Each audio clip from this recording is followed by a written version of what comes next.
An Israeli far-right minister has now urged Benjamin Netanyahu to use ሐማስ አዲስ የጋዛን የእርቅ ስምምነት ሐሳብ እያጠናው ነው ሲል ኔታንያሁ እስራኤል ተቀብላለች ብለዋል። ሐማስ እንዳስታወቀው ከአሜሪካ መልእክተኛ ስቲቭ ዊትኮፍ አዲስ የጋዛ እርቅ ሐሳብ ማግኘቱን የገለጸ ሲሆን የእስራኤል ጠቅላይ ሚኒስትር ቤንጃሚን ኔታንያሁ ግን ሐሳቡን እንደተቀበሉ የዕብራይስጥ ቻናል 12 ዘግቧል። ሐማስ በይፋዊ ቴሌግራም ቻናል ላይ በሰጠው መግለጫ ሐሳቡን የፍልስጤም ሕዝብ ጥቅም የማግለል ዓላማን፣ ሰብአዊ እርዳታዎችን በማመቻቸትና በጋዛ ሰርጥ ላይ ዘላቂ የሆነ የተኩስ አቁም ስምምነትን በማሳካት እንደሚያጠና ገልጿል። ኔታንያሁ በዕብራይስጥ ቻናል 12 በተሰራጨው መግለጫ በዩናይትድ ስቴትስ ልዑክ ስቲቭ ዊትኮፍ የጋዛን የእርቅ ስምምነት መቀበላቸውን በጋዛ ለታሰሩ እስራኤላውያን ለቤተሰቦቻቸውም ተናግረዋል።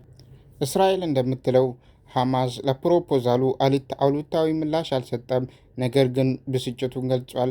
አንድ ከፍተኛ የእስራኤል ባለስልጣን የእስራኤል የስለላ ድርጅት ሐማስ ውድቅ ሊያደርገው ነው ሲሉ ተናግረዋል። ዘገባው አክሎም 10 በሕይወት ያሉ እስራኤላውያን ምርኮኞችን እና የ18 ሰዎች አስክሬኖችን መልቀቅ ያካተተ ሲሆን ለ60 ቀናት የሚቆይ የተኩስ አቁም ስምምነትና ከ1000 በላይ የፍልስጤም የፖለቲከኛ እስረኞችን መልቀቅ ያካትታል።